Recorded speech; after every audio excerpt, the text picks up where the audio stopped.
صحیح بخاری کی حدیث ہے کہ آپ صلی اللہ علیہ وسلم نے فرمایا لا تخیرونی من بین الانبیاء، مجھے انبیاء کے درمیان فضیلت مت دو، یعنی یہ نہ کرو کہ باقی نبیوں کو تم مجھ سے درجے میں کم سمجھو. ٹھیک ہے، سبحان اللہ. دیکھیے کتنا بڑا میسج ہے ہارمنی کا اور پیس کا اور امن کا. اس کو ضرور بتانا چاہیے. جو غیر مسلم ہمارے احباب ہوتے ہیں، دوست ہوتے ہیں، ان کو ضرور بتانا چاہیے، شیئر کرنا چاہیے کہ ہمارا تو دین ہی مکمل نہیں ہے جب تک ہم آپ کے نبی کو وہ عزت نہیں دیتے جو ہم اپنے نبی کو دیتے ہیں. ٹھیک ہے، بے شک ان کے ہاں جو یہ پچھلے کچھ عرصے سے ایک ٹرینڈ چل پڑا ہے کہ کارٹونز بنانا اور خاکے چھاپنا اور یہ ساری چیزیں، یہ والا جو میسج ہے ان کو پہنچا کر اس چیز کی طرف لے کر آیا جا سکتا ہے کہ تمہارے جو نبی ہیں ہم ان کے ساتھ ایسا نہیں کر سکتے. اگر ہم اپنے نبی کی جو ہے وہ بے حرمتی برداشت نہیں کر رہے تو ہم موسیٰ علیہ السلام کی بھی نہیں برداشت کر سکتے، ہم عیسیٰ علیہ السلام کی بھی برداشت نہیں کر سکتے، ہم ابراہیم علیہ السلام کی بھی برداشت نہیں کر سکتے، کیونکہ ہمارے لیے تمام انبیاء برابر ہیں. ٹھیک ہے، اللہ فرماتے کہ اگر اللہ چاہتا تو لوگ آپس میں لڑائی نہ کرتے، لیکن من بعد ما جاءتهم البینات، جب ان کے پاس واضح نشانیاں آ گئیں، ولکن اختلفوا، لیکن لوگوں نے اختلاف کیا، فمنهم من آمن ومنهم من کفر، پھر ان میں سے کچھ ایسے ہیں کہ جنہوں نے نبی کی بات کو مان لیا، نبی پر ایمان لے آئے، اور کچھ ایسے ہیں کہ جنہوں نے نہیں مانا، انکار کر دیا. وَلَوْ شَاءَ اللَّهُ مَا اقْتَتَلُوا، حالانکہ اگر اللہ چاہتا تو یہ آپس میں نہ لڑتے. وَلَكِنَّ اللَّهَ يَفْعَلُ مَا يُرِيدُ، لیکن اللہ جو کرتا ہے، جو چاہتا ہے وہ کرتا ہے. اس کا کیا مطلب ہے؟ اس کا مطلب یہ ہے کہ انسان کے لیے دنیا دار الامتحان ہے، آزمائش کا ہے. ہم اگر اللہ چاہتا تو ہم بالکل آپس میں کسی بھی طرح کا اختلاف نہ کرتے، لیکن ساری چیزیں، ساری ٹیچنگز، ساری ہدایات دینے کے بعد انسان کے اوپر چھوڑ دیا گیا، اس کو اختیار دے دیا گیا، اس کو جو ہے وہ اپنے عمل کے لیے آزاد کر دیا گیا کہ اب وہ کیا کرتا ہے. ساری گائیڈنس مل گئی، ساری ہدایت مل گئی، اب اللہ نے ہم پر چھوڑ دیا ہے کہ ہم کس چیز کو آپٹ کرتے ہیں، کس چیز کو اختیار کرتے ہیں اور کس کو چھوڑتے ہیں. ٹھیک ہے، ورنہ جو یہ چیز ہے یہ اللہ کے ہاتھ سے بعید نہیں تھی کہ ہم سارے کے سارے ایک ہی مذہب پر ہوتے ہیں.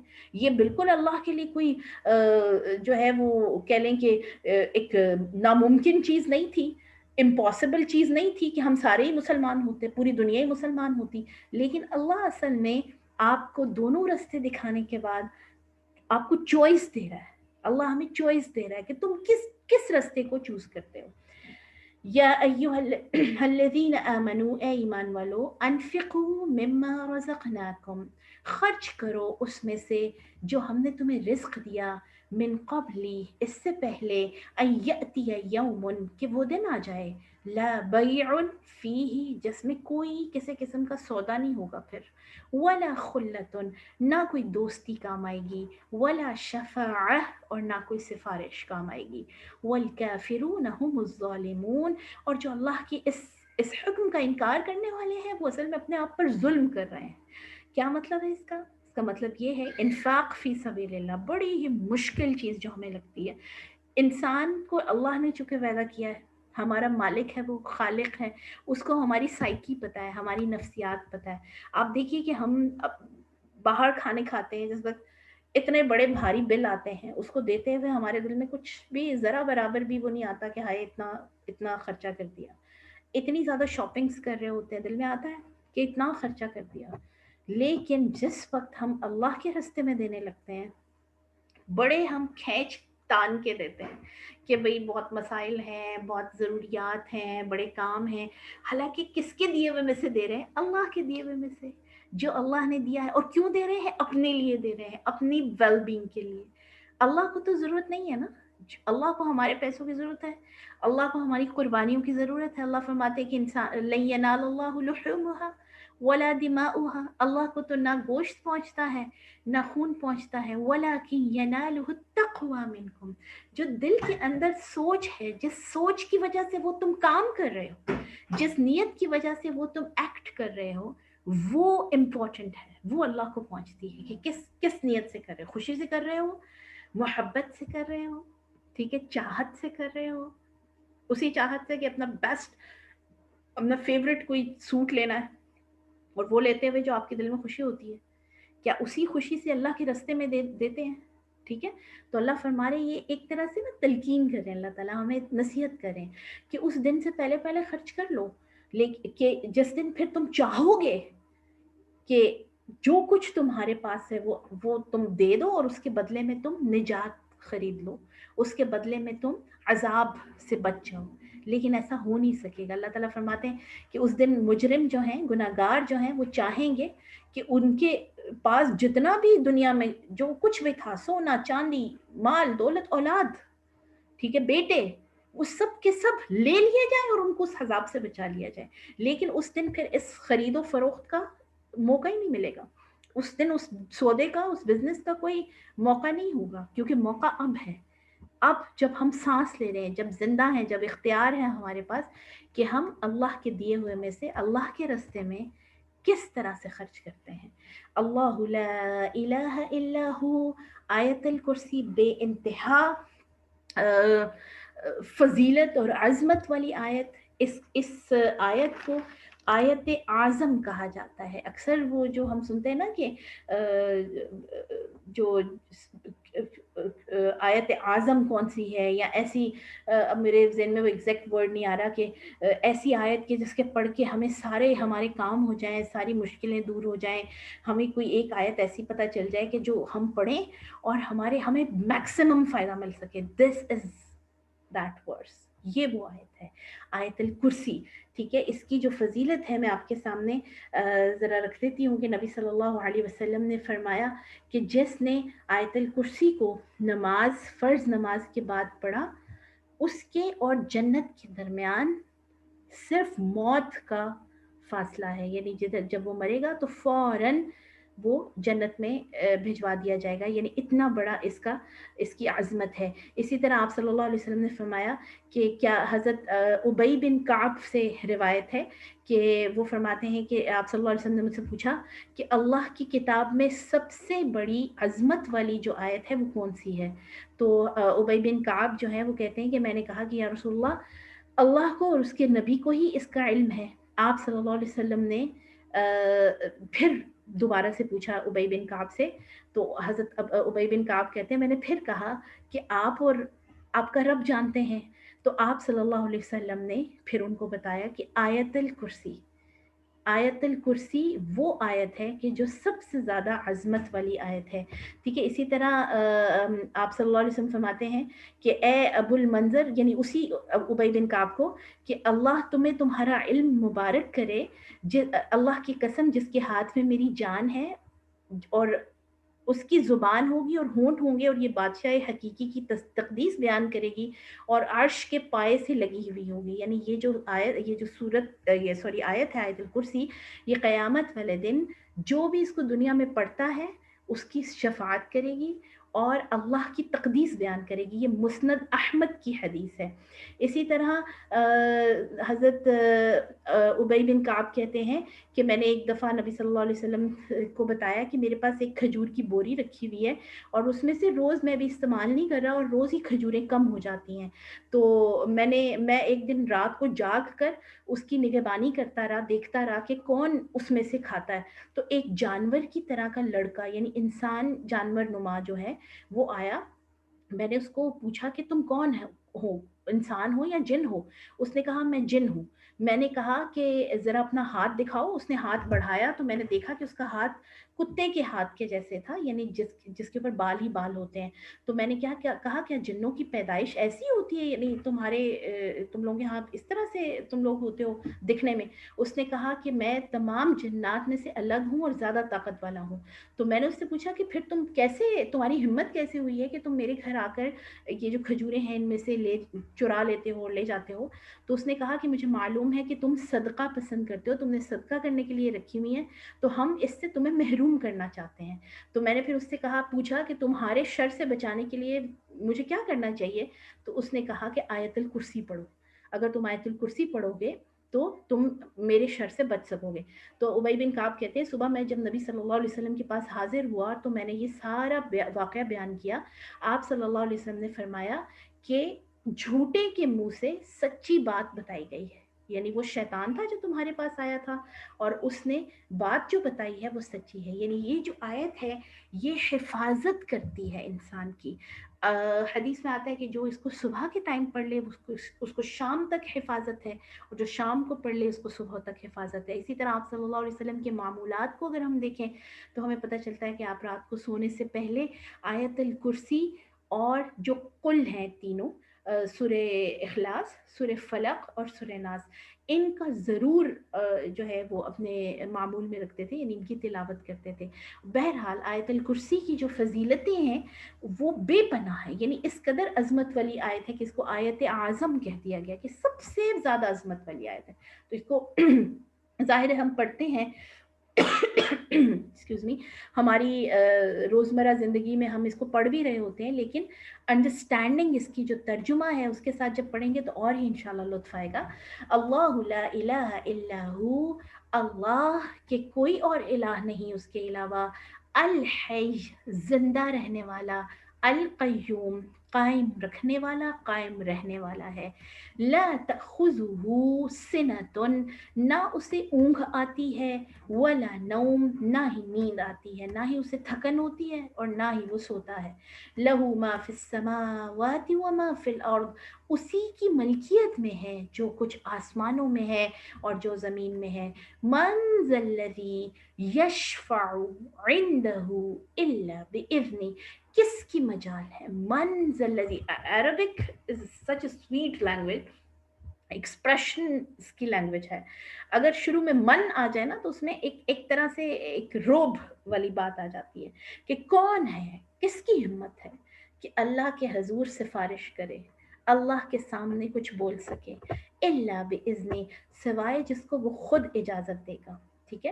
اور جیسے میں نے ابھی آپ کو بتایا کہ ہمارا جو پڑھا ہوا قرآن ہے وہ ہماری شفاعت کرے گا, اسی طرح فرشتے شفاعت کریں گے انسان کی, اسی طرح جو ہمارے نیک اعمال ہیں فرشتوں کو یہ حکم ہوگا کہ بتاؤ اس بندے نے, کیونکہ فرشتے تو ہمارے ساتھ ہیں نا, وہ ہمیں دیکھ رہے ہیں, ہمارے ساتھ ہوتے ہیں. ہر انسان کے ساتھ فرشتہ لگا دیا گیا جو کہ اس کی نیکیاں لکھ رہا ہے, جو کہ اس کی برائیاں لکھ رہا ہے. اسی طرح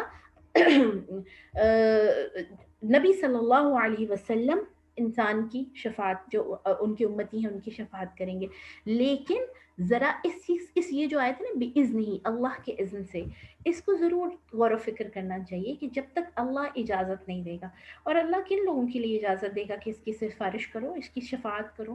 اس کو میں ہمیشہ ایسے سمجھاتی ہوں بات کو کہ جو ہمارے اچھے اسٹوڈنٹس ہوتے ہیں, کیونکہ میں ٹیچر ہوں تو اسی اینگل سے آپ کو میں بتانے لگی ہوں کہ جو اچھے اسٹوڈنٹس ہوتے ہیں, باادب ہوتے ہیں, لحاظ والے ہوتے ہیں, محنتی ہوتے ہیں, جب ہم پیپر چیک کر رہے ہوتے ہیں نا تو ان کا نام آتے ہی, مارکنگ جس وقت آپ کر رہے ہوتے ہیں تو اس کا نام آتے ہی ہمارے وہ سارے اس کا جو بیہیویئر ہے, کلاس کے اندر جو پارٹیسپیشن ہوتی ہے, جو کلاس کی کے دوران ان سے ہماری کنورسیشن ہوتی ہے, وہ ساری سامنے آ جاتی ہے. اب اگر کوئی نمبر کم بھی ہو رہے ہوں, تھوڑے بہت 1-2 نمبر 3-4 نمبر کم بھی ہو رہے ہوں, تو ٹیچر آرام سے لگا دیتا ہے کہ یہ تو بچہ وہ ہے کہ جس نے ہمیشہ ہی محنت کی ہے, بڑا اچھا بیہیو کرتا رہا ہے, بڑا اوبیڈینٹ ہے نا. تو جو شفاعت ہے وہ اسی کی ہوگی کہ جو اوبیڈینٹ اسٹوڈنٹ رہا ہے اللہ کا, جو اوبیڈینٹ بندہ رہا ہے اللہ کا, جس نے میکسیمم اپنی حد درجہ جہاں تک ہو سکا ہے کوشش کی ہے اچھا کرنے کی. اب وہ بچے, جو بھی ٹیچرز ہیں سن رہے ہیں مجھے, وہ اس چیز سے ایگری کریں گے کہ وہ بچے کے جن کی اٹینڈنس بھی پوری نہیں ہوتی, وہ بچے کے جن کا ایٹیٹیوڈ بیہیویئر بھی ٹھیک نہیں ہے, جو کیئرلیس ہیں, جن کو پرواہ نہیں ہے کہ کلاس میں کیا چل رہا ہے, ٹیچر کیا بتا رہے ہیں, ہم جب ان کا پیپر چیک کر رہے ہوتے ہیں تو ہمیں وہ سارا سین سامنے آ جاتا ہے. یہ تو بچے ہیں ہی, یہ جو بچہ ہے نکما ہے. تو آپ یہ یہاں سے تھوڑا سا اس چیز کو انڈرسٹینڈ کر سکتے ہیں کہ ہمارے جو اعمال دنیا میں, جو ہماری کوششیں ہیں اور اعمال ہیں, جتنا ہم نے کوشش, دیکھیے کوشش ہی ہمارے ذمے ہیں, باقی تو اللہ کی طرف ہے نا, اللہ کا فضل ہے. کتنی کوشش رہی ہماری اللہ کو راضی کرنے کی, کتنی کوشش رہی ہماری اللہ کے بتائے ہوئے طریقے پر چلنے کی. پرفیکشن تو چاہیے ہی نہیں, پرفیکشن تو ہے ہی اللہ کے لیے, ہے نا. پرفیکٹ تو ہم یہ کہہ ہی نہیں سکتے کسی بھی لیول پر کہ اب ہم پرفیکٹلی مومن ہو گئے, ہم پرفیکٹ مسلمان ہو گئے, نہیں ہو ہی نہیں سکتے نا. یہ ہماری پرفیکشن ہے ہی نہیں, بنی نہیں ہے. ہم انسان نسیان سے بنے, ہم نے غلطی کرنی ہے, ہم نے بار بار بہکنا ہے, بھٹکنا ہے, لیکن دوبارہ سے اپنے آپ کو ٹریک پر لے کر آنا ہے ود دی ہیلپ آف قرآن، اللہ کا جو کلام ہے، اور نبی صلی اللہ علیہ وسلم کی جو سنت ہے ہمارے پاس. تو یہ جو ایفرٹ ہے اپنے آپ کو بار بار ٹریک پر لانے کی، بہکتے ہیں لیکن پھر واپس، پھر کوئی غلطی ہوتی ہے پھر واپس، یہ جتنی کوشش ہماری رہی ہے انہی کوششوں کے آپ کہہ سکتے ہیں کہ ان کوششوں کی وجہ سے یا ان کوششوں کے سبب سے ہماری شفاعت یقیناً ہوگی. جیسے میں نے آپ کو شروع میں بھی کہا کہ قرآن ہماری شفاعت تب کرے گا. کون کس کی کرے گا؟ جس نے کبھی کھولا ہی نہیں قرآن کو، اس کی شفاعت کرے گا قرآن. یقیناً اس کی کرے گا نا جس نے اس کو پڑھا، جس نے محبت سے کھولا بار بار اس کو سمجھنے کے لیے، اس کو پڑھنے کے لیے، اس کی تلاوت کے لیے. اس بندے میں، اور وہ بندہ جس نے کبھی قرآن کو پڑھا ہی نہیں، کھولا ہی نہیں، اس کے لیے ایفرٹ ہی نہیں ہے، اس لیے ٹائم ہی نہیں نکالا، ٹائم ملا ہی نہیں اس کو پوری زندگی، تو وہ شفاعت کہاں سے آئے گی؟ اسی طرح نبی صلی اللہ علیہ وسلم کی شفاعت اپنے ان امتیوں کے لیے جنہوں نے آپ کی امتی ہونے کا حق ادا کیا. ٹھیک ہے، فرشتوں کی شفاعت جنہوں نے نیکیوں کی کوشش کی. یہ جو شفاعت والا کانسیپٹ ہے اس کو سمجھنا بڑا ضروری ہے. ہم نے وہ اپنے لیے ایک نا وہ رکھا ہوا ہے، ایکسکیوز رکھا ہوا ہے کہ ہم چونکہ جیسے شروع میں بھی میں نے بات کی کہ نبی صلی اللہ علیہ وسلم اللہ کے محبوب ترین نبی ہیں، امام الانبیاء ہیں، خاتم الانبیاء ہیں، اور مجھے ایک ٹائٹل مل گیا ہے کہ میں ان کی امتی ہوں.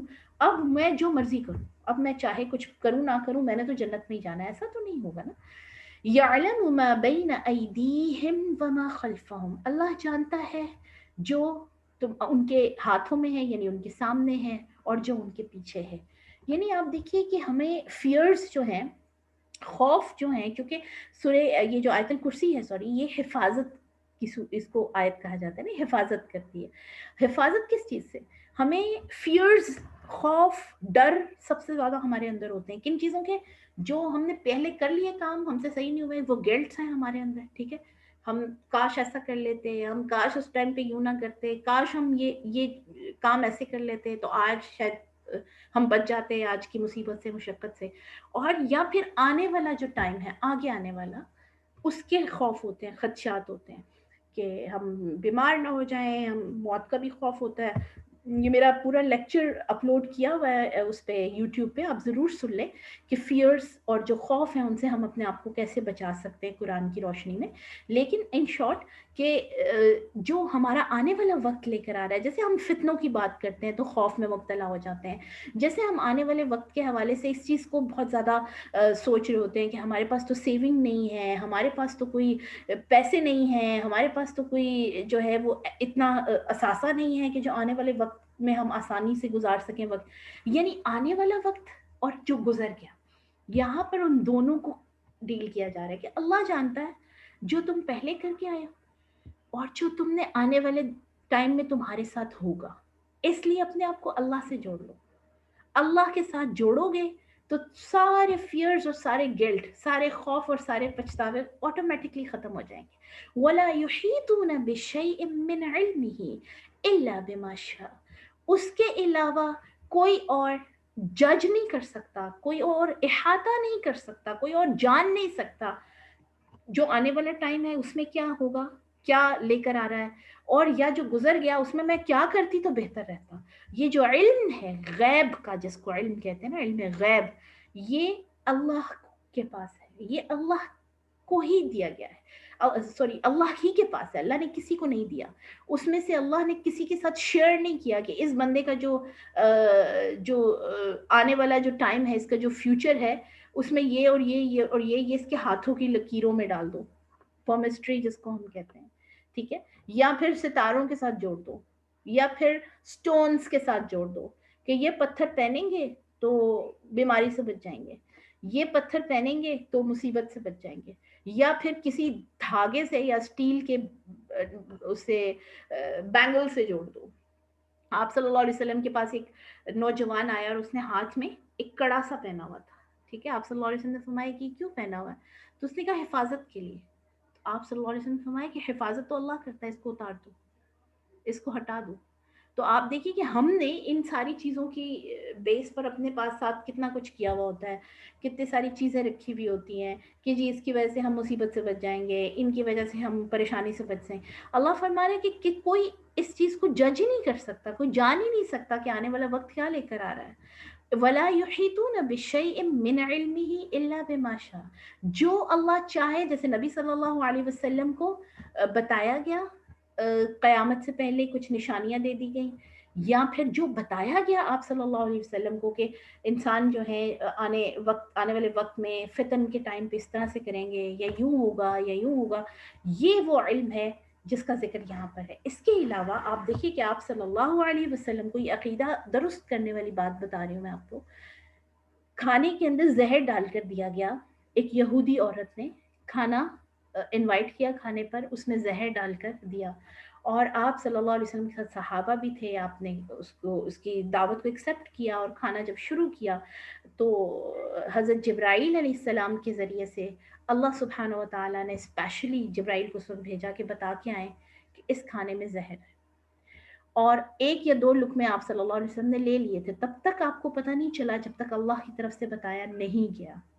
ٹھیک ہے، یعنی سب سے چنے ہوئے لوگ اللہ کے انبیاء میں بھی آپ دیکھیے خاتم الانبیاء محمد صلی اللہ علیہ وسلم، ان کے بارے میں بتا رہی ہوں کہ ان کو بھی جب تک نبی صلی اللہ علیہ وسلم کو بھی اللہ نے نہیں بتایا، ان کو نہیں پتا چلا۔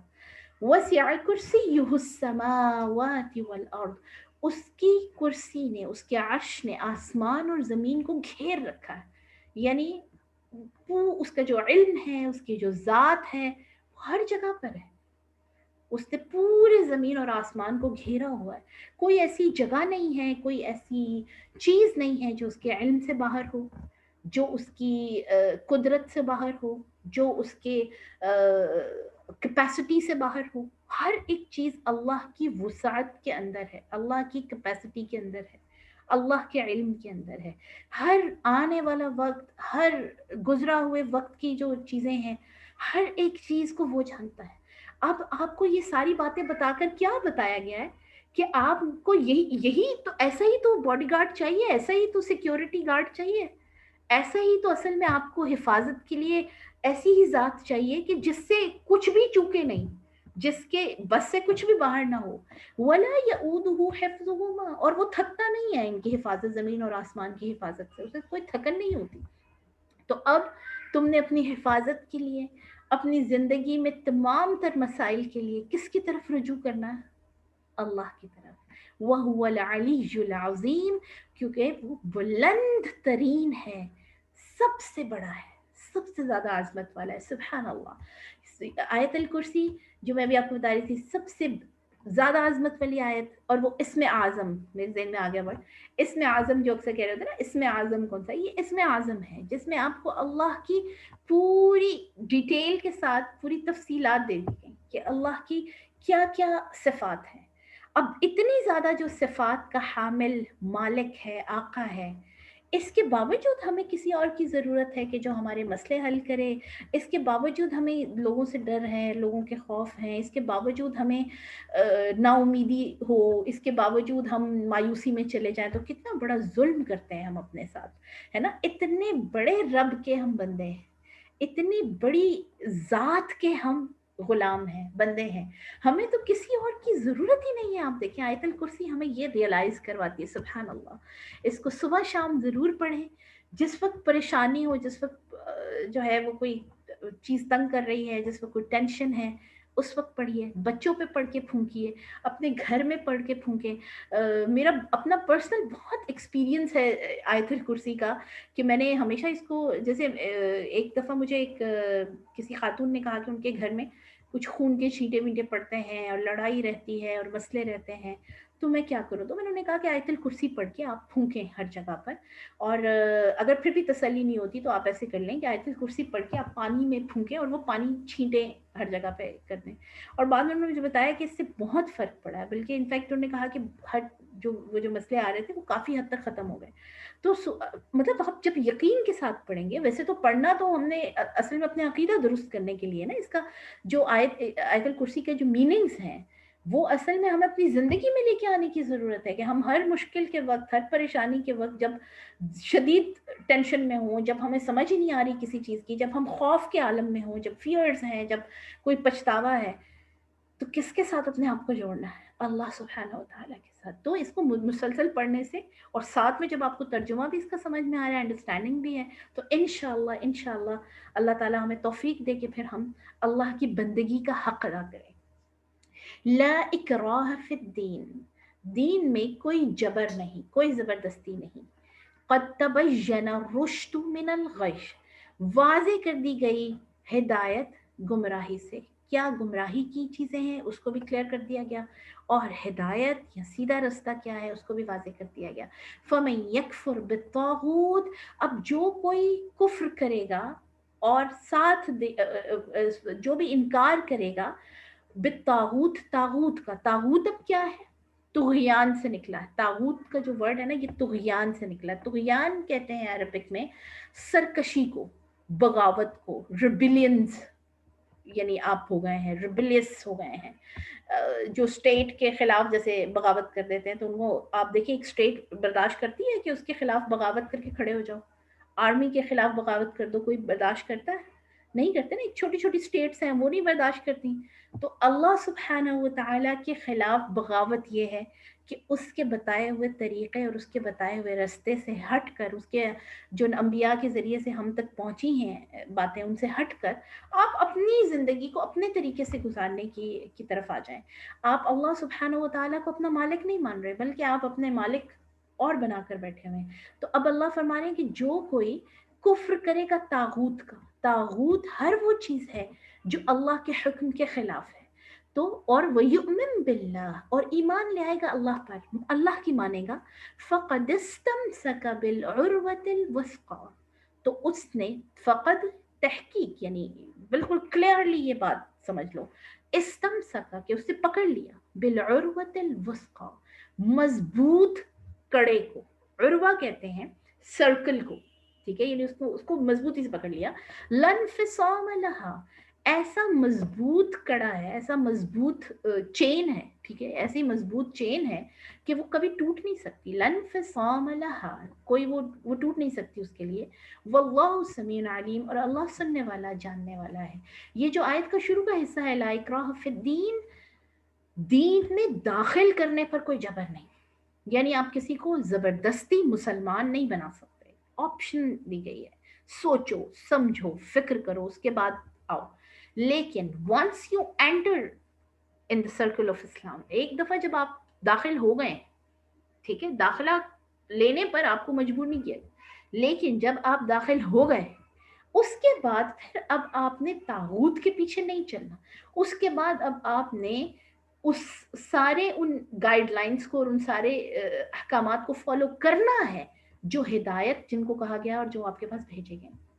ٹھیک ہے، اس کی مثال میں ہمیشہ یہی دیتی ہوں کہ کوئی آپ کو زبردستی نہیں کرتا کہ آپ نے اس یونیورسٹی میں ایڈمیشن لینا ہے، لیکن جب آپ نے ایڈمیشن لے لیا پھر اب آپ نے فالو کرنا ہے ٹائم لائن کو.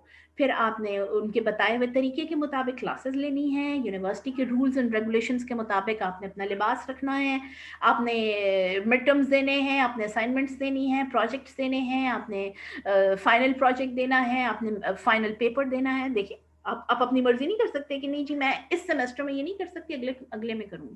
پھر آپ کو اپنی مرضی چلانے کی اجازت نہیں ہے. آپ کو گھر سے کسی نے نہیں بلایا تھا کہ اس یونیورسٹی میں ایڈمیشن لیں، لیکن جب آپ نے لے لیا اب آپ نے فالو کرنا ہے رولز کو، اسلام کے رولز کو اب آپ نے فالو کرنا ہے. اب آپ اسلام کے دائرے میں داخل ہو چکے ہیں، اب آپ اس کو اپنی مرضی کے مطابق نہیں چلا سکتے. ادخلوا فی السلم کافہ، پورے کے پورے اسلام میں داخل ہو جاؤ. تو اس آیت کو سمجھنے کی بڑی ضرورت ہے. ہمارے ہاں لوگ اس آیت کو بہت کوٹ کرتے ہیں. ذرا سی بات، لا اکراہ فی الدین، لا اکراہ فی الدین تمہارے لیے نہیں ہے، میرے لیے نہیں ہے. لا اکراہ فی الدین ان لوگوں کے لیے جو دین میں بھی داخل نہیں ہوئے، ان کو آپ جبرن مسلمان نہیں کر سکتے، کسی کو بھی زبردستی اسلام میں داخل نہیں کر سکتے. سب کو آپ دیکھیں آپشن دی گئی. نبی صلی اللہ علیہ وسلم نے کسی کو بھی زبردستی اسلام میں داخل نہیں کیا. ٹھیک ہے، دعا کی حضرت عمر رضی اللہ تعالیٰ عنہ کے لیے. آپ دیکھیے بڑی پیاری وہ ان کی سٹوری ہے، اس کو پڑھیں. اگر عمر سیریز بڑی اچھی ہیں بچوں کو دکھانے کے لیے، اچھی چیز ہے. آج کل اگر چھٹیاں ہیں ضرور ٹائم اگر فارغ ہے تو بچوں کو دکھائیے، بڑی اچھی بنائی ہوئی ہے، قطر والوں نے شاید بنائی ہے. تو وہ اس میں بتا رہے ہوتے کہ کس طرح نبی صلی اللہ علیہ وسلم دعا کر رہے ہیں، اور حضرت عمر کسی اور ٹریک پر تھے، لیکن دعا کی وجہ سے نبی صلی اللہ علیہ وسلم کے اللہ نے کیسے ان کو ہدایت کی طرف لایا، اور پھر وہ کیسے ثابت ہوا اسلام کے لیے. تو دعا آپ صلی اللہ علیہ وسلم نے کی، جبر کسی پہ نہیں کیا، زبردستی کسی کو نہیں کہا کہ مسلمان ہو جاؤ تو یہ ہوگا ورنہ تمہیں ختم کر دیا جائے گا، ایسا نہیں ہے. آپ دیکھیں جزیہ کا جو حکم ہے کہ جو نان مسلمز ہیں وہ ٹیکس دے دیں مسلم گورنمنٹ کو اور آرام سے سکون سے رہیں. آپ ان کی عبادت گاہیں نہیں چھیڑ سکتے، آپ ان کے چرچز کو، ان کے مندروں کو، ان کی جو عبادت کرنے کی جگہیں ہیں ان کی آپ نے حفاظت کرنی ہے. جیسے آپ مسجد کو نہیں کر سکتے بے حرمت، اسی طرح آپ ان کی بھی عبادت گاہوں کو بالکل چھیڑ چھاڑ نہیں کر سکتے. لیکن جب آپ اسلام میں داخل ہو گئے ہیں تو اب آپ کو فالو کرنا ہے. اب آپ اپنی مرضی سے زندگی نہیں گزار سکتے. آپ نے جب لا الہ الا اللہ محمد الرسول اللہ پڑھ لیا تو آپ نے کلیم کیا ہے، آپ نے اعلان کر دیا کہ اب میں اسلام کی انسٹیٹیوشن میں انٹر ہو گیا ہوں. اب آپ کو وہی کرنا ہے جو اللہ سبحانہ و تعالیٰ کی طرف سے آپ کے لیے کمانڈڈ ہے. اسی طرح یہ جو آیت ہے یہ بہت میں سمجھتی ہوں آج کے دور میں کہ جو طاغوت ہے وہ کبھی بھی اسٹرانگ اور اسٹیبل نہیں ہے. جو بھی طاغوت کے رستے پر ہے وہ کنفیوز رہے گا، وہ پریشان رہے گا، وہ بھٹکا ہوا رہے گا. جب آپ اللہ کے رستے کو پکڑ لیتے ہیں، اللہ کے رستے سے جڑ جاتے ہیں تو آپ کو وہ اتنا اسٹرانگ کر دیتا ہے، اللہ کا دین آپ کو اتنا اسٹرانگ کرتا ہے کہ لن فصام لہا، پھر آپ جو ہے وہ جو کہتے ہیں نا کہ آپ ڈولتے نہیں ہیں، پھر آپ بھٹکتے نہیں ہیں، پھر آپ پریشان نہیں ہوتے. تو آج کے دور میں یہ آیت بہت زیادہ ریلیونٹ ہے کہ جب ہمیں لگتا ہے کہ کنفیوژن کا ٹائم ہے، سمجھ نہیں آتی کون سا رستہ ٹھیک ہے کون سا غلط ہے، کیا کام کرنا چاہیے کیا نہیں کرنا چاہیے، پریشانی رہتی ہے، تو عروۃ الوثقیٰ کو پکڑ لیجئے. عروۃ الوثقیٰ کیا ہے؟ اللہ کے قرآن، اللہ کا دین. اللہ ولی الذین آمنوا، اللہ ایمان والوں کا دوست ہے. یخرجہم من الظلمات الی النور، ان کو اندھیروں سے نکال کر روشنی کی طرف لے کر جاتا ہے. ٹھیک ہے، اندھیرے کفر و شرک کے، مصیبتوں کے، پریشانیوں کے، نا امیدیوں کے، نا امیدی بھی کتنا بڑا اندھیرا ہے نا. تو ان سارے اندھیروں سے اللہ نکالنے والا ہے، سبحان اللہ. والذین کفروا، اور جو لوگ اللہ کی نہیں مانتے، جو کافر ہیں، اولیاءہم الطاغوت، طاغوت ان کے دوست بن جاتے ہیں. ٹھیک ہے، یعنی شیطان ان کے دوست بن جاتے ہیں. پھر یخرجونہم من النور، تو جو تھوڑا بہت ایمان رہ گیا ان کے اندر، ایمان روشنی ہے نا اصل میں، تو جو تھوڑا بہت ایمان رہ گیا ہے وہ اس کو بھی کھرچ کے نکالنے کے چکروں میں ہوتے ہیں. وہ ان کو روشنی سے نکال کر اندھیروں کی طرف لے کر جاتے ہیں. اولئک اصحاب النار، یہی لوگ ہیں جو آگ میں ہوں گے. ہم فیہا خالدون، اور اس میں ہمیشہ ہمیشہ کے لیے رہیں گے. علم، آپ نے نہیں دیکھا اس شخص کی طرف، حاج ابراہیم، جس سے ابراہیم نے جھگڑا کیا، فی ربی ہی، اس کے رب کے بارے میں. ٹھیک ہے، یہ یہاں پر نمرود کے حوالے سے جو ہے بات کی جا رہی ہے. ٹھیک ہے، نمرود جس نے اس وقت کا جو بادشاہ تھا، اس نے ابراہیم علیہ السلام کو بلا کر وہ جو سارا قصہ ہے کہ میں تمہارا رب ہوں، انا ربکم الاعلی، میں رب ہوں. تم نے جو ہے وہ اپنے رب کو، جو بھی تمہارا رب ہے اس کو تم نہیں مان سکتے، تم نے مجھے ماننا ہے. ان آتاہ اللہ الملک، کہ جب اللہ نے اس کو بادشاہت عطا کی، یعنی ابراہیم علیہ السلام نے اس شخص سے جس کے پاس بادشاہت تھی، اور اس کو بادشاہت دی کس نے تھی؟ اللہ نے. اس سے اللہ کے بارے میں، اس کے رب کے بارے میں اور اپنے رب کے بارے میں ایک آرگیومنٹ اس کے سامنے پیش کیا. اذ قال ابراہیم ربی الذی یحیی ویمیت، جب ابراہیم علیہ السلام نے کہا کہ میرا رب تو وہ ہے جو زندہ کرتا ہے اور موت دیتا ہے. قال انا احیی و امیت، اس نے کہا یہ کون سی بڑی بات ہے، میں بھی زندہ کرتا ہوں اور میں بھی موت دیتا ہوں. اور اس میں پھر آتا ہے کہ اس نے یہ کیا کہ قید خانے سے 2 قیدیوں کو بلایا، ایک کا کوئی گناہ نہیں تھا، اس کو سزائے موت دے دی، اور ایک کو بالکل سزائے موت ہونے والی تھی اور اس کو آزاد کر دیا. قال ابراہیم، یعنی ابراہیم علیہ السلام کا جو آرگیومنٹ، اس کے جواب میں اس نے کہا یہ تو کوئی بڑی بات نہیں، میں بھی زندگی اور موت کا مالک ہوں. ابراہیم علیہ السلام نے کہا فَإِنَّ اللَّهَ، کہ بے شک اللہ، يَأْتِي بِالشَّمْسِ مِنَ الْمَشْرِقِ، سورج کو مشرق سے لاتا ہے، یعنی میرا رب وہ ہے جو مشرق سے روز سورج کو نکالتا ہے. فَأْتِ بِهَا مِنَ الْمَغْرِبِ، تم ذرا مغرب سے نکال کے دکھاؤ. فبہت الذی کفر، تو وہ جو کافر تھا، وہ جو نمرود تھا، جو بادشاہ تھا، وہ پھر بھونچکا رہ گیا، بہت حیران رہ گیا، کیونکہ وہ تو یہ نہیں کر سکتا تھا. واللہ لا یہدی القوم الظالمین. تو کیا یہ دلیل سن کے پھر وہ مسلمان ہو گیا؟ نہیں، نہیں ہوا. اور اللہ فرماتے کہ جو ظالم لوگ ہیں میں ان کو ہدایت دیا ہی نہیں کرتا. او کالذی مر علی قریۃ، یا اس شخص کو آپ نے دیکھا کہ جو ایک بستی کے پاس سے گزرا، وہی خاویۃ علی عروشها، اور وہ بستی الٹی پڑی تھی، اوندھی پڑی تھی، یعنی بالکل بنیادوں سے گری ہوئی تھی، ختم، تباہ برباد ہوئی ہوئی تھی. قال ان یحیی هذه اللہ بعد موتها، تو ان کے ذہن میں آ گیا. اس کے بارے میں کہا جاتا ہے کہ یہ جو ذکر ہے یہ حضرت عزیر علیہ السلام کا ہے. اور حضرت عزیر جو ہیں وہ نبی تھے اللہ کے. اب وہ ایک دن گزر رہے ہیں تو ان کے ذہن میں ایک بستی بالکل تباہ و برباد ختم ہوئی ہوئی تھی. تو ان کے ذہن میں آ گیا کہ اللہ اس کو دوبارہ کیسے زندہ کرے گا، یعنی دوبارہ یہ کیسے اپنے حال میں واپس آئے گی. تو فَأَمَاتَهُ اللَّهُ مِئَةَ عَامٍ، اللہ نے اس بات کو سمجھانے کے لیے، ان کا وہ جو کوشچن مائنڈ میں آیا تھا، کیونکہ نبی تھے، چونکہ ان کی جو بات ہے وہ ایک دلیل ہے، تو اللہ نے ان کو موت دے دی، نبی کو اسی جگہ پر موت دے دی. مئۃ عام، اور وہ 100 سال تک اسی موت کی حالت میں وہاں پڑے رہے. ثم بعثہ، پھر اللہ نے ان کو زندہ کیا. قال کم لبثت، پھر اللہ نے پوچھا کتنا عرصہ تم یہاں پر رہے ہو، کتنا عرصہ تمہیں موت کا یہ جو ٹائم ہے تمہارا کتنے عرصے کا تھا. قال لبثت یوما او بعض یوم، انہوں نے کہا کہ میں ایک دن یا دن کا کچھ حصہ رہا ہوں. قال بل لبثت مئۃ عام، اللہ نے ان کو بتایا کہ تم تو 100 سال تک یہاں پڑے رہے ہو. فانظر الی طعامک، اور ذرا اپنے کھانے کی طرف دیکھو، وشرابک، کھانے پینے کی چیزیں یقیناً ساتھ ہوں گی سفر پر جو تھے، اور کھانے پینے کی چیزوں کو دیکھو، لم یتسنہ، وہ باسی نہیں ہوئی، اللہ نے ان کو باسی نہیں ہونے دیا. 100 سال از بگ ٹائم. وانظر الی حمارک، اور اپنے گدھے کی طرف دیکھو. اب گدھا جو ہے وہ ان کے ساتھ جو تھا، وہ بھی اس کو بھی موت آ گئی تھی، اور وہ بالکل ہڈیاں اس کی کچھ رہ گئیں اس پورے ٹائم میں، اور وہ وہاں پر پڑا ہوا. تو اللہ فرماتے کہ وَلِنَجْعَلَكَ آیَةً لِلنَّاسِ، ہم نے یہ اس لیے کیا کہ تاکہ تمہارے ذریعے سے لوگوں کے لیے ایک نشانی ہو جائے، لوگوں کو سمجھ آ جائے یہ موت کا جو زندگی اور موت کا جو کانسیپٹ ہے. وَانظُرْ إِلَى الْعِظَامِ، اب ذرا اپنے جو گدھا ہے اس کی ہڈیوں کی طرف نظر رکھو. كَيْفَ نُنْشِزُهَا، کیسے ہم ان کو جوڑتے ہیں.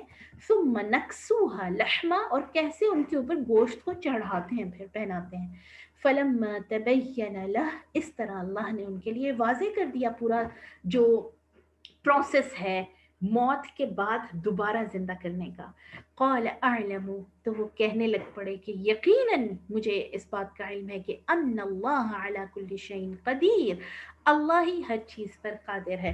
اچھا، یہ بڑے مزے کی ایک اس کے اندر جو آپ کو بتایا گیا نا موت کا جو تصور ہے. بعض علماء کہتے ہیں کہ جب ہم اپنی قبروں سے نکلیں گے، اللہ تعالیٰ ایمان کی موت دے اور اللہ تعالیٰ قبر کے عذاب سے بچائے، اللہ تعالیٰ ان تمام کاموں سے ہمیں روک لے کہ جن کی وجہ سے ہم قبر اور حشر کے عذاب میں مبتلا ہوں. اللہ تعالیٰ ہمیں قبر اور حشر کی ذلتوں سے بچائے اور عذاب سے بچائے. تو بعض علماء کا یہ خیال ہے کہ جس وقت انسان قبروں سے اٹھیں گے، نکلیں گے، تو وہ ایسے ہی فیل کریں گے جیسے ہم سو گئے تھے اور سو کر اٹھیں. آپ دیکھیں رات کو جب ہم سوتے ہیں تو سونے کی نیند کی حالت کو اسی لیے موت سے تشبیہ دی گئی ہے نا، کہ انسان کو پتہ ہی نہیں چلتا وہ کیا کہاں ہے، کہاں کیا کر رہا ہے. اور جب وہ صبح اٹھتا ہے تو وہ پورا پچھلا جو پروسیس ہے اس کے مائنڈ میں آ جاتا ہے کہ کل میں نے کیا کیا تھا، پرسوں کیا کیا تھا. اسی طرح جب ہم اپنی قبروں سے اٹھائے جائیں گے تو ہمیں اپنی پوری زندگی ہماری آنکھوں کے سامنے آ جائے گی. اور وہی جیسے یہ عزیر علیہ السلام، جو بھی اللہ کے نبی تھے یہاں پر، انہوں نے کہا کہ میں تو تھوڑا سا ٹائم دن کا یہاں پر مجھے یہ موت کا جو ٹائم ہے یہ ہوا ہے، یا پھر ایک دن یا دن کا بھی کچھ حصہ. تو اسی طرح یہ روایات میں آتا ہے کہ انسان یہ سمجھے گا کہ میں کچھ حصہ دنیا میں رہا ہوں تھوڑا ٹائم، اور پھر مجھے ایک دن ہوا ہے یہ نیند لیے ہوئے، موت لیے ہوئے، اور اب مجھے دوبارہ زندہ کیا گیا ہے. اب آپ کئی دفعہ ذہن میں آتا ہے نا جو اتنا پہلے فوت ہو گئے، اتنا عرصہ ہو گیا ان کو دنیا سے چلے گئے ہیں، تو وہ آپ سمجھ لیں ایک طرح سے اللہ سبحانہ و تعالیٰ کی یہ قدرت کاملہ ہے کہ جب اللہ زندہ کرے گا تو وہ ان کو اپنی پوری زندگی ان کے سامنے آ جائے گی. اور اسی طرح ہم جب ہمارے سامنے ہماری پوری لائف جو پیچھے والی کہ ہم کیا کر کے آئے ہیں، کیا کیا ہم نے، اور بالکل وہ وہی کیفیت ہوگی کہ نیند سے جیسے جاگے ہیں. تو یعنی یہ اللہ کے لیے بالکل محال نہیں ہے، بالکل مشکل نہیں ہے موت کے بعد انسان کو زندہ کرنا. وَإِذْ قَالَ إِبْرَاهِيمُ، ایک اور ایویڈنس آپ کو دیا جا رہا ہے کہ ابراہیم علیہ السلام نے بھی اللہ سے پوچھا ربی ارینی کیف تحیی الموتى، اے اللہ مجھے دکھائیے آپ مردوں کو کیسے زندہ کریں گے. ٹھیک ہے، یہ کوشچن ان کے مائنڈ میں آیا، انہوں نے بھی پوچھ لیا. قال اولم تؤمن، اللہ نے فرمایا تمہیں ایمان نہیں ہے اس بات پر. قال بلا، انہوں نے کہا کہ اللہ جی ایمان تو ہے، ولکن لیطمئن قلبی، لیکن میں اپنے دل کو مطمئن کرنا چاہتا ہوں. قال فخذ اربعة من الطير، اللہ پاک نے فرمایا کہ 4 پرندے لے لیں مختلف طرح کے، اور وہ مختلف اس میں آتا ہے روایات میں کہ ایک انہوں نے مرغا لے لیا، ایک مور لے لیا، اس طرح مختلف یعنی پرندے لے لیے. اور فصرہن الیکا، اور ان کو اپنے پاس رکھ کے کچھ عرصہ ان کے ساتھ اٹیچمنٹ اپنی ڈیولپ کر لیں. یعنی وہ جب تم آواز دو تو تمہاری آواز پر تمہاری طرف دوڑ کے آئیں. جیسے ہمارے گھروں میں پیٹس ہوتے ہیں نا، گھروں میں جو پالے ہوئے ہوتے ہیں وہ آواز پہچانتے ہیں، تو تم بھی ان کو اپنے ساتھ کچھ عرصہ رکھو، ان کے ساتھ رہو تاکہ وہ تمہارے ساتھ اٹیچ ہو جائیں. ثم جعل على كل جبل منهن جزءا، پھر تم انہیں ذبح کرو اور پہاڑ 4 پہاڑوں پر ان کے مکس کر کے ٹکڑے جو ہے نا وہاں پہ رکھ دو. یعنی جو 4 پرندے ہیں ان کے ٹکڑے کر کے ان کو مکس کرو، کچھ ٹکڑے وہاں، کچھ وہاں، کچھ وہاں، کچھ وہاں. پھر ثم ادعوہن، ان کو بلاؤ. تو حضرت ابراہیم علیہ السلام نے ایسے ہی کیا، جب ان کو بلایا تو وہ مور کے ٹکڑے وہاں سے وہاں سے وہاں سے چاروں جگہ سے اکٹھے ہو کر مل گئے اور ان کے پاس آ گئے. یأتینک سعیا، تمہارے پاس بھاگتے ہوئے آ جائیں گے. یعنی اللہ نے اپنی قدرت دکھائی، سبحان اللہ، اپنی حکمت اور قدرت دکھائی کہ کس طرح اللہ کو اس چیز کی ضرورت نہیں ہے کہ کوئی قبر میں دفن ہوگا تو اس کو وہ زندہ کر کے نکالے گا. چاہے کوئی راکھ کی صورت میں ہو وہ بھی زندہ ہو جائے گا، جو لوگ مردوں کو جلاتے ہیں. چاہے کوئی جو ہے وہ اس کے ٹکڑے ٹکڑے کہیں کہیں کہیں کہیں ہوں، اللہ جس وقت کن فرمائے گا فیکون، وہ ہو جائے گا. وَاعْلَمْ أَنَّ اللَّهَ عَزِيزٌ حَكِيمٌ، اور یقین کر لو کہ بے شک اللہ بہت زبردست حکمت والا ہے. مثل الذین ينفقون اموالهم، ان لوگوں کی مثال جو اللہ کے راستے میں اپنے مال خرچ کرتے ہیں، فی سبیل اللہ یعنی اللہ کے راستے میں، کمثل حبۃ، ایک دانے کے جیسی ہے، انبتت 7 سنابل، کون سا حبہ کہتے ہیں؟ گندم کے دانے کو، گندم کا بیج، گندم کا دانا. انبتت 7 سنابل، ایک دانہ اگر لگائیں، ایک بیج، تو اس سے جو پودا نکلتا ہے اس پہ 7 خوشے ہوتے ہیں. فی کل سنبلۃ 100 حبہ، اور ایچ جو وہ ہر جو خوشہ ہے اس کے اندر 100 دانے ہوتے ہیں. یعنی ایک دانے سے 7 وہ اس کے وہ نکلے، خوشے نکلے، اور ہر خوشے میں 100 مزید دانے، یعنی کتنے ہو گئے؟ 700. ایک دانے سے 700 دانے. واللہ یضاعف لمن یشاء، اللہ اسی طرح بڑھا چڑھا کر اجر دیتا ہے جس کے لیے وہ چاہتا ہے. یعنی جب ہم اللہ کے راستے میں خرچ کرتے ہیں پوری نیت سے، پورے جذبے سے، چاہے تھوڑا سا جو ہمیں میسر ہے، جب ہم اسے خرچ کرتے ہیں اللہ کے راستے میں، تو اللہ اس کا اجر بڑھا چڑھا کر ہماری نیتوں کے مطابق دے گا جتنے شوق سے ہم کر رہے ہیں.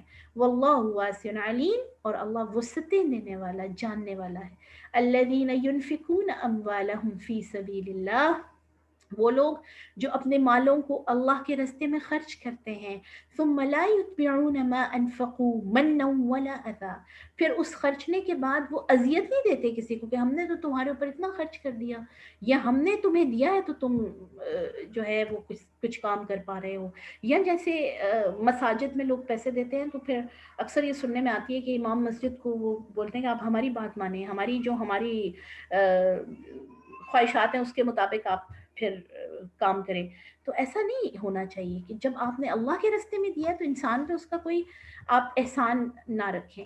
لہم اجرہم عند ربہم، ان کا اجر ان کے رب کے پاس ہوگا، جو یعنی اللہ کے راستے میں دیتے بھی ہیں اور پھر اس کے اوپر اگلے بندے کو اذیت میں مبتلا نہیں کرتے.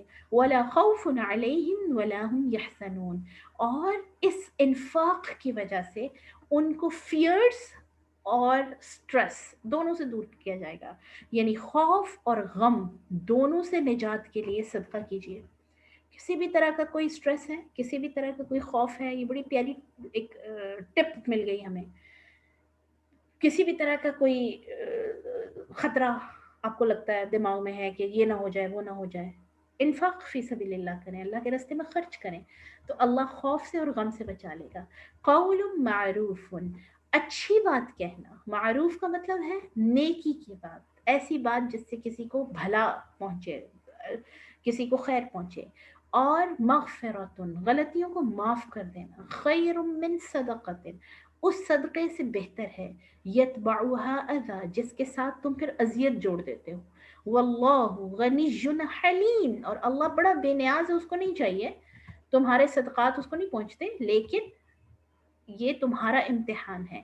حلیم، اللہ جیسے تمہیں برداشت کر رہا ہے، اللہ تمہیں معاف کر رہا ہے. آپ دیکھیں کتنا سب سے زیادہ صبر اور جو حلم والا، برداشت والا ہمارا رب ہے، کہ جس نے ہمیں پیدا کیا سب کچھ اسی نے دیا، ہماری ہر ایک چیز اس سے اس کی وجہ سے ہے.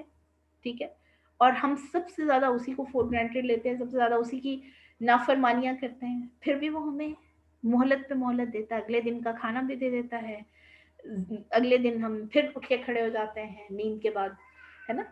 یا ایھا الذین آمنوا، اے ایمان والو، لا تبطلوا صدقاتکم، اپنے صدقات ضائع نہ کرو، بالمن والاذی، احسان جتا کر اور اذیت دے کر. اچھا، اس میں یہ بالکل نہیں سمجھنا چاہیے کہ اکثر لوگ اس آیت کو نا اس چیز سے ایسوسیٹ کر لیتے ہیں کہ آپ اگر کوئی اچھائی کی ہے تو پھر احسان نہ جتائیں. یہ اس کا حوالہ نہیں ہے. اس میں حوالہ یہ ہے کہ جو لوگ بہت غریب ہیں، جو لوگ بہت نادار ہیں، آپ ان کو فائنینشلی ان پہ خرچ کرنے کے بعد ان کو کسی جگہ پر لے کر آتے ہیں، اور پھر آپ کہتے ہیں کہ چونکہ تم میری وجہ سے یہاں پر ہو تو اب تم میرے حکموں کے مطابق چلو. ٹھیک ہے. اور دوسری طرف پھر آپ دیکھیں کہ یہ بھی حکم ہے کہ جو لوگوں کا شکر نہیں کرتا وہ اللہ کا بھی نہیں کرتا. اس میں بالکل یہ نہیں ہونا چاہیے کہ اس آیت کی وجہ سے آپ یہ کریں کہ جی جو آپ نے ہمیں دیا وہ تو اللہ نے دلوایا ہے، آپ کا تو کوئی اس میں کمال ہی نہیں ہے. آپ نے اگلے بندے کی وہ جو نیکی ہے اس کی قدر کرنی ہے ضرور، لیکن یہ دینے والے کو سکھایا جا رہا ہے کہ تم نے اللہ کے لیے کرنا ہے، تم نے اللہ کو دینا ہے. اس لیے اس کے ساتھ اذیتیں نہ جوڑو. اس کی وجہ سے اپنے صدقات لوگوں کو پہنچا کر پھر ان سے اپنی منمانیاں، اپنی مرضی کے مطابق کام کروانا یا اپنی ڈیمانڈز پوری کرنا، یہ غلط ہے. کالذی ينفق مالہ رئاء الناس، اسی طرح جو لوگ اس لیے خرچ کرتا ہے کہ لوگوں کو نظر آئے، لوگوں کو دکھاوا ہو. ولا یؤمن باللہ، اور حالانکہ وہ اللہ پر ایمان نہیں رکھتا، نہ ہی اس کو آخرت کے دن کی کوئی ڈیل اس نے کی اللہ سے کہ اس کے بدلے میں تو آخرت کے دن کی بھلائی چاہتا ہوں. فمثلہ، تو اس کی مثال کمثل صفوان، صفوان کہتے ہیں ایسے پتھر کو جو چکنا ہو بالکل. جیسے اکثر یہ جو ہلی ایریاز ہیں یا خاص طور سے جو ریورز کے اندر، جو دریاؤں کے اندر پتھر ہوتے ہیں نا، اس پہ آپ پاؤں رکھیں تو آپ سلپ ہو جاتے ہیں. علیہ تراب، اور اس چکنے پتھر پر مٹی ہے. فاصابہ وابل، جب اس کے اوپر بارش آئے گی، فترکہ صلدا، تو بالکل صاف ستھرا ہو جاتا ہے. یعنی وہ جو چکنا سا پتھر ہے اس کے اوپر مٹی رہ نہیں سکتی. لا يقدرون على شيء مما كسبوا، اور جو بھی انہوں نے اللہ کے راستے میں خرچ کیا، جو بھی انہوں نے کمایا، اس میں سے وہ اللہ کے راستے میں دینے کی اس وقت قدرت نہیں رکھیں گے. یعنی کیا اس کا مطلب کیا ہے؟ یعنی جیسے چکنے پتھر پر مٹی رکتی نہیں، اسی طرح جب آپ دوسروں کو دکھاوے کے لیے، دوسروں کو امپریس کرنے کے لیے، لوگوں کے اوپر احسان کرنے کے لیے، لوگوں کو اپنے جو ہے وہ پریشر میں رکھنے کے لیے جب انفاق کرتے ہیں، صدقہ کرتے ہیں، تو اس دن، جس دن آپ کچھ بھی خرچ نہیں کر سکیں گے، کچھ بھی دے نہیں سکیں گے، اس دن آپ کو یہ ہوگا کہ ہم نے جو دیے ہوئے ہیں اپنے ہاتھوں سے صدقات، وہ ہمارے کام آئیں. تو اس دن وہ بالکل ویسے ہی صاف ستھرے آپ کا نام اعمال سے بالکل ہٹ جائیں گے، مٹ جائیں گے، جیسے چکنے پتھر کے اوپر سے مٹی ہٹ جاتی. ٹھیک ہے. یعنی وہ ہمیں فائدہ نہیں دیں گے جس دن ہمیں فائدہ ان سے چاہیے ہوگا. واللہ لا يهدي القوم الكافرین، اللہ کافروں کو ہدایت نہیں دیتا. ومثل الذین ينفقون اموالهم، اور جو لوگ اپنے مال خرچ کرتے ہیں ابتغاء مرضات اللہ، اللہ کی رضا کے لیے، اللہ کی خوشنودی کے لیے، وتثبیتا من انفسهم، اور دل میں پکے ارادے کے ساتھ اللہ کے ساتھ ایک کنیکشن جوڑنے کے لیے، کمثل جنت، ان کی مثال اس باغ جیسی ہے، بربوتن جو اونچائی پر ہے، اصابہا وابل جب اسے تیز بارش پہنچتی ہے، فآتت اکلھا ضعفین تو بارش کی وجہ سے اس کا پھل دگنا ہو جاتا ہے، فإن لم یصبھا وابل اور اگر بارش نہ بھی آئے، فطل تو ہلکی پھلکی پانی کی جو پھوار ہے وہی اس کے لیے کافی ہوتی ہے، یعنی اس کے لیے جو اس کا جو اللہ کے راستے میں خرچ کیا ہوا ہے وہ اس کو ہر حالت میں فائدہ دے گا، دنیا میں بھی اس کے لیے فائدہ مند ہے، آخرت میں بھی فائدہ مند ہے۔ واللہ دنیا میں کیسے فائدہ مند ہے کہ اللہ نے جیسے پہلے آیت میں ہم نے پڑھ کے ہے کہ اللہ اس کے مال کو بڑھا دیتا ہے، اس میں برکت ڈال دیتا ہے، اور آخرت میں اس کے لیے اجر کا باعث ہے۔ واللہ بما تعملون بصیر اور اللہ ان کاموں کو دیکھ رہے ہیں جو تم کرتے ہو۔ ایود احدکم ان تکون له جنہ کیا تم میں سے کوئی یہ چاہے گا کہ اس کا ایک ایسا باغ ہو، من نخیل جس میں کھجوریں ہوں، وہ اعناب اور انگور ہوں، تجری من تحتها الانہار اور نہریں بہتی ہوں، لہو فیہا من کل الثمرات اور ہر طرح کے پھل ہوں اس میں، اس نے محنت کر کے اتنا بڑا باغ لگایا جس میں ہر طرح کی چیز لگائی اس نے، وَأَصَابَهُ الْكِبَرُ اور جب اسے بڑھاپا آ گیا، وَلَهُ ذُرِّيَّةٌ ضُعَفَاء بچے بھی چھوٹے ہیں، فَأَصَابَهَا إِعْصَارٌ فِيهِ اب اس باغ سے اس کو یعنی اب ٹائم آیا ہے کہ اس سے فائدہ لے، تو کیا ہوا کہ ایک چنگاری آئی، فِيهِ نار اس کے اندر آگ تھی، فَاحْتَرَقَتْ اور پورا باغ جل گیا، ضائع ہو گیا، جب فائدہ لینے کا ٹائم تھا اس وقت ختم۔ کذالک یبین اللہ لکم الآیات اللہ اپنی نشانیاں تمہارے سامنے کھول کھول کر بیان کرتا ہے، کھول کھول کر تمہیں سمجھانے کے لیے یہ باتیں اللہ تمہارے ساتھ کر رہا ہے تاکہ تم لعلکم تتفکرون سوچو فکر کرو کہ جو اللہ کے راستے میں دو گے وہ تمہارے کام آئے گا، اور جو تم بچا بچا کے سیونگز اور ہم جو انسانوں کا ہمارا ہے نا سائیکی ہے نا ہماری، اللہ نے چونکہ پیدا کی ہمیں سمجھتا ہے وہ جانتا ہے، تو جو ہم بچا بچا کے رکھ رہے ہوتے ہیں کہ ہمارے کام آئے گا، اصل میں وہ کام نہیں آتا، کام وہ آتا ہے جو ہم نے اللہ پر توکل کیا اور اللہ کے راستے میں اپنے وقت میں سے اپنے مال میں سے لگایا۔ اس کا بالکل یہ مطلب نہیں ہے کہ آپ کو سیونگ سے منع کیا جا رہا ہے، اس کا یہ بھی مطلب نہیں ہے کہ آپ کو اس چیز کا کہا جا رہا ہے کہ آپ نے جو ہے وہ بچا کر نہیں رکھنا، ٹھیک ہے، لیکن حریص بن کے اپنے مال کے اوپر بیٹھ جانا اور اس کو اللہ کے راستے میں بالکل خرچ نہ کرنا، صرف اپنا سوچنا، اسلام اس چیز سے منع کرتا ہے، اور یہی اسلام کی سب سے خوبصورت ترین چیز ہے کہ سب کو ساتھ لے کر چلنے والا دین ہے، سب کو ساتھ اپنے جو ہے وہ قدم سے قدم ملا کر، تاکہ وہ لوگ جو محروم ہیں، تاکہ وہ لوگ جن کو اللہ پاک نے کسی آزمائش میں ڈالا ہے، تاکہ وہ لوگ جو ہمارے طرح کی زندگی نہیں گزار پا رہے، ہم ان کی مدد کر کے ان کو ان کی مشکلوں سے باہر نکالیں۔ اور یہ بھی یہ دیکھیں اللہ اگر چاہتا تو سارے ایک ہی حالت میں ہوتے، یہ اگین آزمائش، یہ اگین ہمارا امتحان ہے کہ کیا ہم ان لوگوں کی بھی فکر کرتے ہیں کہ جو زندگی کی دوڑ میں پیچھے رہ گئے، یا صرف اپنا ہی سوچتے ہیں۔ صدق اللہ العظیم، اللہ تعالیٰ قبول فرمائے جو ہم نے پڑھا ہے۔ سبحانك اللهم وبحمدك نشهد أن لا إله إلا أنت نستغفرك ونتوب إليك اللهم صل على محمد وعلى آل محمد كما صليت على إبراهيم وعلى آل إبراهيم إنك حميد مجيد وسلم تسليما كثيرا كثيرا